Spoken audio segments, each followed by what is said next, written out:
Hello everyone, I am सुगम। Welcome back. तो कैसे हो आप सब? आई होप आप सब अच्छे होंगे।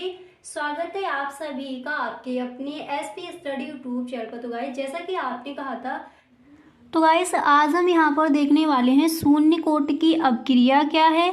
शून्य कोटि की अपक्रिया के लिए जो आपका वेग स्थिरांक का व्यंजक होगा उसको ज्ञात करेंगे, किस तरह से निकाला जाएगा। ठीक है, ये जो आपका प्रश्न है इम्पोर्टेंट है, हर बार ये पूछ लिया जाता है। शून्य कोटि की अपक्रिया क्या है और प्रथम कोटि की अपक्रिया क्या है। ठीक है, तो दोनों ही हम समझेंगे। तो पहले हम देखेंगे कि शून्य कोटि की अपक्रिया क्या होती है, इसकी डेफिनेशन क्या हो जाएगी। इम्पोर्टेंट है, वीडियो आपको पूरा देखना है।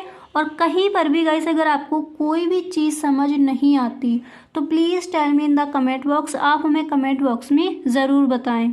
ठीक है, देखिए एक बार पूरा आपको समझा देंगे। अगर आपको कहीं पर भी कोई चीज़ समझ नहीं आती दोबारा से आपको बता दिया जाएगा। ठीक है, तो चलिए पहले ये समझते हैं कि शून्य कोटि की जो अपक्रिया है इसकी परिभाषा क्या हो जाएगी, यानी शून्य कोटि की अपक्रिया हम किसे कहेंगे। ठीक है, तो देखिए गाइस, जब आपका ये क्वेश्चन बोर्ड एग्जाम में आज किया जाए तो आपको करना क्या है, पहले आप इस तरह से हेडिंग डालोगे शून्य कोटि की अपक्रिया। ठीक है, अब इसकी जो परिभाषा क्या हो जाएगी उसको समझते हैं। तो देखिए इसकी परिभाषा को हम इस तरह से कहेंगे कि वह अपक्रिया जिसकी प्रगति में अभिकारक के किसी भी अणु का सांद्रण परिवर्तित नहीं है, अर्थात जिसका वेग अभिकारक के सांद्रण पर निर्भर नहीं करता, शून्य कोटि की अपक्रिया कहलाती है। शून्य कोटि की अपक्रिया हम किसे कहेंगे, एक बार दोबारा से समझिए। देखिए वह अपक्रिया जिसकी प्रगति में अभिकारक के किसी भी अणु का सांद्रण परिवर्तित नहीं होता, अर्थात जिसका वेग अभिकारक के सांद्रण पर निर्भर नहीं करता, शून्य कोटि की अपक्रिया कहलाती है। अब देखिए इसको हम इस तरह से लिखेंगे, ए यहाँ पर ये क्या है, अभिकारक है। यानी देखिए ऐसी अपक्रिया जिसका वेग अभिकारक के सांद्रण पर निर्भर नहीं करता तो उसी को हम कहते हैं शून्य कोटि की अपक्रिया। तो ए यहाँ पर ये क्या हो जाएगा, उत्पाद। तो ए यहाँ पर क्या है, ये है अभिकारक। और यहाँ पर आपको बताया है जिसका वेग अभिकारक के सांद्रण पर निर्भर नहीं करे वही कहलाता है शून्य कोटि की अपक्रिया। तो ए इधर क्या हो जाएगा, ये है आपका उत्पाद। ठीक है, तो शून्य कोटि की अपक्रिया के लिए जो आपका निकल के आएगा, शून्य कोटि की अपक्रिया क्या है, इसका जो फॉर्मूला निकल के आएगा वो हो जाएगा कि dx/dt। यहाँ पर ये क्या हो जाएगा, अनुक्रमानुपाती ए शून्य। अब यहाँ पर देखिए आपकी जो डेफिनेशन थी उस डेफिनेशन में क्या बताया गया था कि वह अपक्रिया जिसकी प्रगति में अभिकारक के किसी अणु का जो सांद्रण है परिवर्तित नहीं होता, या फिर इस तरह से आप बोल सकते हो जिसका वेग अभिकारक के सांद्रण पर निर्भर नहीं करता, यानी जिसका ये वेग है वो अभिकारक के सांद्रण पर निर्भर नहीं करता, वही हमारा शून्य कोटि की अपक्रिया कहलाती है। तो इसको हम किस तरह से लिख सकते हैं, dx/dt अनुक्रमानुपाती ए शून्य। ठीक है, इस तरह से। अब इसके बाद यहाँ पर देखिए इसका जो व्यंजक है वो हम किस तरह से ज्ञात करेंगे। देखिए अगर कहीं पर भी गाइस आपको कोई चीज़ समझ नहीं आती है तो आप हमें कमेंट बॉक्स में ज़रूर बताएं। ठीक है, तो देखिए शून्य कोटि की अपक्रिया की परिभाषा से, इसकी परिभाषा क्या थी, वह अपक्रिया जिसकी प्रगति में अभिकारक के किसी भी अणु का जो सांद्रण है परिवर्तित नहीं है या फिर परिवर्तित नहीं होता, यानी जिसका वेग अभिकारक के सांद्रण पर निर्भर नहीं करता, शून्य कोटि की अपक्रिया कहलाती है। और वो क्या थी, dx/dt अनुक्रमानुपाती ए नॉट। अब देखिए इसको हम इस तरह से भी लिख सकते हैं। देखिए यहाँ पर जब हमें दिया गया था कि dx/dt अनुक्रमानुपाती ए नॉट, तो इसको हम इस तरह से भी लिख सकते हैं कि dx/dt।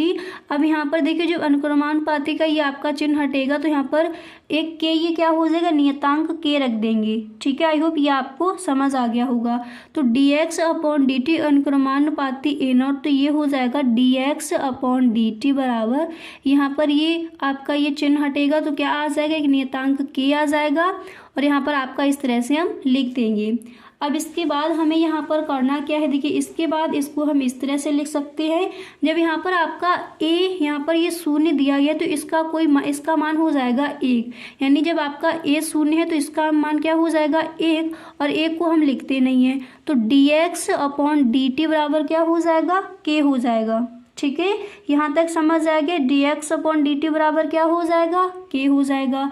अब इसके बाद हमें क्या करना है, दोबारा से देखिए, अब यहाँ पर क्या हो जाएगा, देखिए dx बराबर k इंटू डी टी, इसको हम इस तरह से भी लिख सकते हैं, dx बराबर k इंटू डी टी। ठीक है, जैसे आपका dx/dt बराबर k दिया गया था, अगर हम यहाँ पर निकालें कि dx बराबर क्या हो जाएगा, तो इसको हम इस तरह से लिख सकते हैं कि dx बराबर k इंटू डी टी। अब यहाँ पर देखिए समाकलन करने पर फिर आपको इस तरह से लिखना है। देखिए अब आप लिखोगे कि समाकलन करने पर, तो इस तरह से समाकलन जब हम करेंगे तो dx बराबर k, फिर यहाँ पर आपको समाकलन का चिन्ह लगाना, क्या हो जाएगा dt। ठीक है, इसके बाद देखिए अब यहाँ पर एक चीज़ और समझिए, अगर समाकलन का आपका यहाँ पर चिन्ह लगा है तो dx अगर दिया गया तो इसका मान कितना हो जाएगा, x हो जाएगा। अगर dt दिया है तो उसका कितना हो जाता है, t हो जाता है। ठीक है, तो समाकलन dx बराबर यहाँ पर आपका k दिया गया है, फिर आपको इस तरह से इंटीग्रेशन का मास्क लगाना है, फिर हो जाएगा dt। ठीक है, इस तरह से आपने इसको लिख लिया समाकलन करने पर। अब यहाँ पर जब आपका समाकलन का ये चिन्ह हटेगा तो क्या हो जाएगा, x हो जाएगा। यानी अगर जैसे इस तरह से आपका दिया गया है कि dx, तो इसका ये फॉर्मूला आप समझ लीजिए, ये हो जाएगा x, और समाकलन इस तरह से आपका दिया गया है dt, तो ये कितना हो जाएगा t। ठीक है, इसको आपको समझना है। तो इसी तरह से यहाँ पर ये इंटीग्रेशन का जो आपका चिन्ह वो हटेगा तो क्या हो जाएगा, x बराबर यहाँ पर क्या दिया गया था, k, इसके बाद k इंटू ये हो जाएगा t प्लस c, और c यहाँ पर कहाँ से आ गया, c है जहाँ c समाकलन स्थिरांक है, यानी ये आपका जो समाकलन है इसका स्थिरांक क्या है, c है। तो x बराबर k into T plus c। I hope यहाँ तक आपको अच्छे से समझ आ गया होगा। ठीक है, अगर कोई भी चीज़ आपको समझ नहीं आती है, एक बार अभी दोबारा से आपको बता देंगे। ठीक है, और फिर भी आपको कहीं पर भी कोई डाउट रहता है तो please tell me in the comment box, क्योंकि ये जो आपका प्रश्न है इम्पोर्टेंट है बोर्ड एग्जाम के लिए, तो सही ढंग से आपको इसको तैयार करना है। ठीक है, तो यहाँ पर कितना हो गया था, x बराबर k इंटू टी प्लस सी। सी कहाँ से आ गया, c हमारा है समाकलन स्थिरांक। ठीक है, अब इसके बाद देखिए, यदि t बराबर 0, यानी समय जो है बिल्कुल ना के बराबर हो, अगर हमने समय को शून्य बिल्कुल मान लिया 0, तो यदि t बराबर 0 हो तो x बराबर भी कितना हो जाएगा, शून्य हो जाएगा। तो यहाँ पर इसको हम इस तरह से भी लिख सकते हैं। देखिए इसको हमने कह दिया था समीकरण नंबर 1। ओके, तो इसको अगर हमने t ना के बराबर, यानी समय जो है वो ना के बराबर मान लें, तो t बराबर 0 हो तो x बराबर भी क्या हो जाएगा, शून्य हो जाएगा। तो इसको हम लिखेंगे कि 0 बराबर k इंटू 0 प्लस c। ठीक है, यानी t बराबर 0 तो x बराबर भी 0। तो यहाँ पर देखिए हम किस तरह से लिखेंगे, जब x बराबर 0 है तो यहाँ पर हम लिख देंगे 0 बराबर k इंटू, फिर t बराबर भी 0 है तो t की जगह 0 हो जाएगा प्लस c। इसके बाद देखिए यहाँ पर ये c बराबर कितना आ जाएगा, 0 आ जाएगा। ठीक है, अब समीकरण 1 से मान रखने पर, अब समीकरण 1 से हमें मान रख देना है। ठीक है, c बराबर यहाँ पर कितना आ जाएगा, ये 0 आ जाएगा। यहाँ तक आपको समझ आ गया।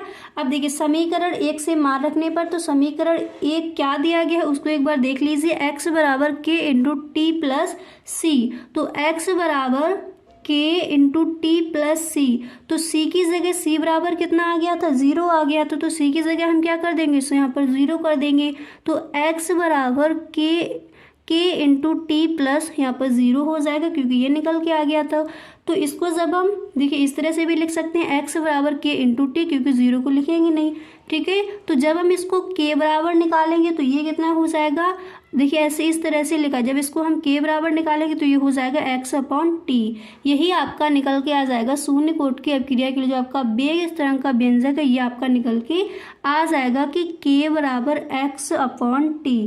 आई होप अच्छे से आपको ये समझ आ गया होगा। तो जो शून्य कोटि की अभिक्रिया है उसकी जो परिभाषा है वो क्या हो जाती है। अब इसको एक बार आप दोबारा से समझ लीजिए ताकि अच्छे से आपको ये क्लियर हो जाए और कहीं पर भी आपको कोई डाउट ना रहे। ठीक है, अब इसको एक बार दोबारा से समझते हैं कि शून्य कोटि की अभिक्रिया है क्या। तो देखिए इसकी परिभाषा क्या थी, वह अभिक्रिया जिसकी प्रगति में अभिकारक के किसी भी अणु का सांद्रण परिवर्तित नहीं होता, यानी अर्थात जिसका वेग अभिकारक के सांद्रण पर निर्भर नहीं करता, शून्य कोटि की अभिक्रिया कहलाती है।